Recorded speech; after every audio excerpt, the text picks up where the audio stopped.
mysterious, but that was Krishna's Leela. You must count the first 6 sons, right? Starting from Kirtiman, all through the 6 children. All these 6 children were mercilessly killed by Kamsa, if you recall. In the beginning, Kamsa was very generous. When Vasudev gave the promise that he will deliver each son, then Kamsa became very broad-hearted and said, never mind, you're a man of your words, you keep your children. I'm only interested in child number 8. If Kamsa had followed that way, the pastime of Krishna would be very different. Because all the children would be born, they'll all grow up, Krishna would have brothers, and only Krishna, right, Kamsa would try to kill. But it was Krishna's arrangement that these 6 children should actually die. And every time, starting from Kirtiman, when Kamsa became so insecure, he thought, better I just imprisoned. Let me imprison Vasudev and Devaki. Because Narada Muni had told Kamsa that actually from your previous birth as Kalanemi, you have had a bad history with Krishna, right? You've always been killed by Krishna, and I've got news for you. In this life also there's no exception. You'll also be killed by Krishna. So he became so upset. An upset man is a disagreeable man. An upset man is an unreasonable man.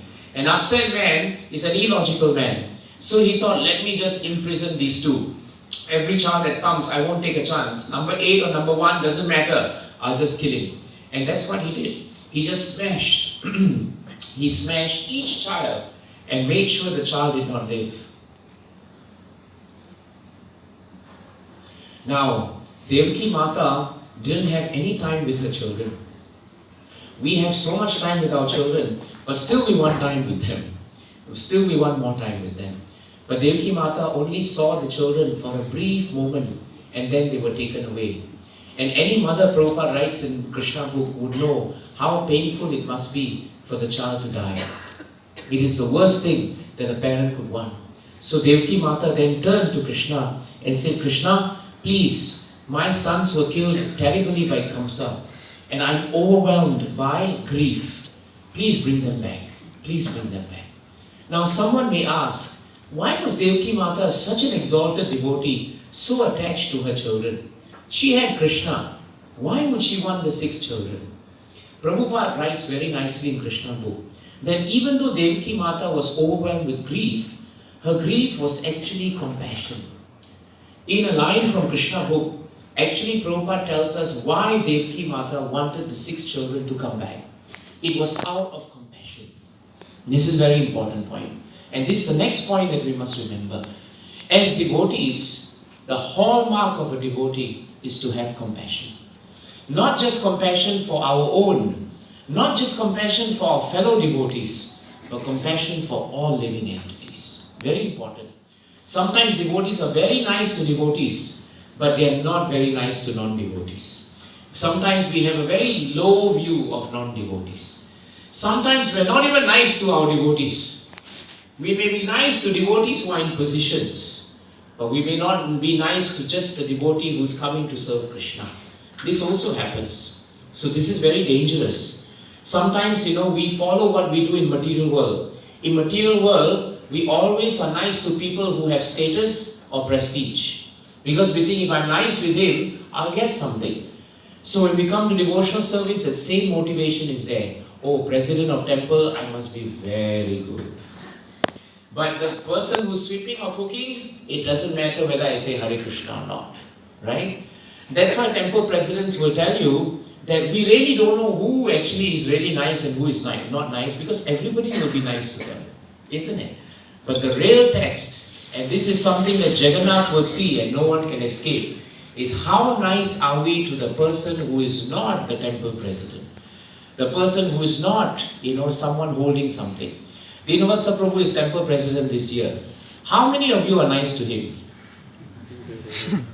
And when he was not temple president last year, how many of you scolded him? How many of you complained to him? And this year when you know he's temple president, how many of you are saying, Prabhu, how are you? This is very important. It's very important.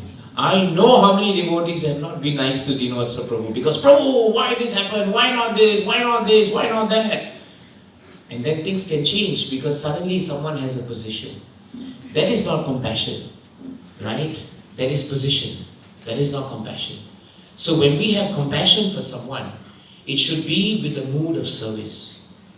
And that is why Devaki Mata was not having the mood of a material mother. Her mood was, how can I serve these 6 sons? The mood of Devaki Mata was, I want Krishna to bring them back so that I can serve them and somehow I can liberate them. This is what she wanted. So let us be clear about that. Devaki Mata then appealed to Krishna and Balram and said, Krishna and Balram, your name, especially to Balram, your name suggests power. And you are so full of spiritual power. Please, somehow or another, bring them back. Bring them back. Lord, Devaki Mata also said something very nice in that prayer that she had to Krishna and Balram. She said that you both have come into this world to kill all kinds of miscreants. Now, the definition of miscreants is given very nicely by them, by Devaki Mata. Sometimes we think miscreants are demons, but when you read about the definition of miscreant in Krishna book, you become very scared. And it's good to be scared at the start of the year because we don't want to take devotional service for granted. Devaki Mata said, a miscreant is one who has lost control of their mind and their senses. That is a miscreant. So first quality of miscreant is when we lose control of our mind and senses, when we become disturbed, when we become agitated, we are actually fallen from our quality of goodness. That makes us a miscreant. Second point, a miscreant is one who has deliberately neglected the revealed scriptures. So when we deliberately reject Bhagavatam and do not follow the teachings of Shastras, we are also considered actually miscreants. And the last point that she gives, one who lives a life of extravagance and impudence. Impudence means we are so proud of what we have, we think no one can touch us. That is also miscreant. That is also miscreant. So the next time we call someone a miscreant, or we quote Bhagavad Gita a miscreant, then remember what Devaki Mata said about miscreant. Actually, it's not very difficult to be a miscreant, right? You don't have to be Hiranyakashipu to be miscreant. Any one of us could become a miscreant actually. So this is very important. Then Devaki Mata also said something very nice. She said that Krishna, you are the source of all creation, all maintenance and all annihilation. Notice one thing, Devaki Mata is seeing Krishna not as her son, but as the Supreme Personality of Godhead. If she saw him as a son, what would have happened? This pastime would never have taken place. Because if she saw him as son, would she have asked him for the 6 sons who were dead? You know nobody can call someone from the dead in this world. Have you found someone who can? I'd like to meet them. But nobody can. Many kinds of tantrics will tell you I can bring someone from the dead. But they will never be able to. They will die before that happens. But Krishna is able to. But the only way Krishna could fulfill this deep desire that Devaki Mata had in her heart all this time was to lift the veil of Yogamaya. Do you see how perfect Krishna is? How he regulates the relationship with us exactly in the right time at the right moment. Krishna knows when to lift the veil. Krishna knows what is good for us. He is our true benefactor. And so she said that I am taking shelter of you without any reservation. This is very important. In 1.3.38 of Srimad Bhagavatam, this word reservation is also found. This word reservation is known as amayaya. If you read the word to word, I think Prabhu has put it up. Amayaya. You will see that one who actually approaches Krishna without any reservation, he can know the true glory and power of Krishna. Remember we started today by remembering the glory of Krishna. You can remember the glory of Krishna. Krishna will allow you to remember him and his glory if you approach him without reservation. My Guru Maharaj would say, that when you get into one of these trains in India, it's always good to get reservation, isn't it? Because if you get ticket and you have reservation, at least you have a seat. Maybe not 100% guaranteed, but you can fight for it. You can say, I have a ticket. Someone will sit on it first, but you can say, I have a ticket, and he has to move. But what happens if you jump on a train without reservation? How many of you have done that? Jumping on train without reservation? It's quite fun, isn't it? Because you don't know, you have to really depend on Krishna. You don't know which part of the train you'll end up in, right? I remember one trip I had with Guru Maharaj. We were on Saurashtra Mail, not Saurashtra Express. Saurashtra Mail means 21 hours. Just all the way from Bombay to Dwarka, every stop it will stop. And we had no reservation, right? So Maharaj told us, doesn't matter, right? In devotional service, without reservation, we should go to Krishna. So in train service also, without reservation, we should go to train. So we thought, alright, this is Shastra, what can we say? We just jumped on the train, we got on it, and of course, Maharaj is sadhu. Everybody gave space for Maharaj. But Maharaj said, you all will not get that kind of treatment. So we ended up, right, in a full packed train. I think from Bombay to Valsad, we were literally next to the toilet. That's where we were. And that is when I realized that without reservation, it's not easy in devotional service. Because when we want to turn to Krishna, we have so many reservations. Reservation means I reserve something. Krishna, I want this, I reserved it. Krishna, I want that, I reserved this. But Devaki Mata is saying that we must approach Krishna without reservation. Amayaya. Amayaya can only be done if you have another quality. What is that? Santataya. Isn't it? It's there. Do you see the word-to-word meaning? What is it? Without any gap. Very nice. Without any gap. That means our devotional service must be such that there is no gap, right, in between our devotional service. It is not that we do devotional service, then there is a gap. We take leave from bhakti, then we come back to bhakti. No, there must be no gap. Where there is gap, there is reservation. Because that is where Maya comes. But where there is no gap, there is no reservation. And no reservation means we are completely dependent on Krishna. We are completely surrendered to Krishna. So Devaki Mata said that I cannot bring the dead sons back. Nobody can bring the dead sons back. And without reservation, I'm telling you that I'm leaving it to you now. I have no expectations, but I'm only praying to you all. This is the mood of a devotee.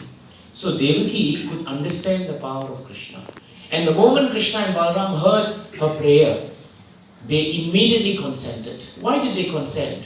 They consented because, first of all, Devaki Mata was their original mother.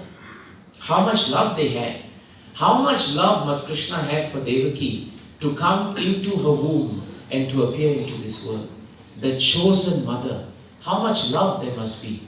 So love for the Lord is also Lord's love for the devotee. This is very important. To the extent that we love Krishna, Krishna loves us much more. Never lose faith in that, Prabhu Mataji's. Even if 2023 becomes a challenging year, or maybe it's a good year and 2024 is a challenging year, or maybe 2025 is a challenging year, do not lose faith in Krishna. Right? Render loving devotional service to Krishna. Krishna will never forsake you, but it's a matter of time. How many years went by before Devaki Mata met Krishna and asked for this boon? Till then, how much she was in difficulty, only a mother will know that, isn't it? And yet, did she lose faith in Krishna? I give up on Krishna now. So many years, I lost my 6 sons. What kind of a son is it? What kind of a son is he? Never lost faith in Krishna. So we must never lose faith in Krishna. And after hearing their mother speak in this way, immediately the 2 boys called for Yogamaya. Yogamaya is always the vehicle for them to do their pastimes. So they called for Yogamaya and they immediately started for the planet known as Sutala. Right? Now you all know that there are different levels of planetary systems. Sutala is one of the planetary systems, one of the planets in the lower planetary systems. Right? It's not a demonic place, but generally speaking, right, it's the place where the yakshas, and other entities live. There's no light in those planets, but there are huge serpents in those planets. And these serpents have very powerful jewels, and these jewels are actually lighting up all these planets. The jewels give off light. And in fact, it is stated, the opulent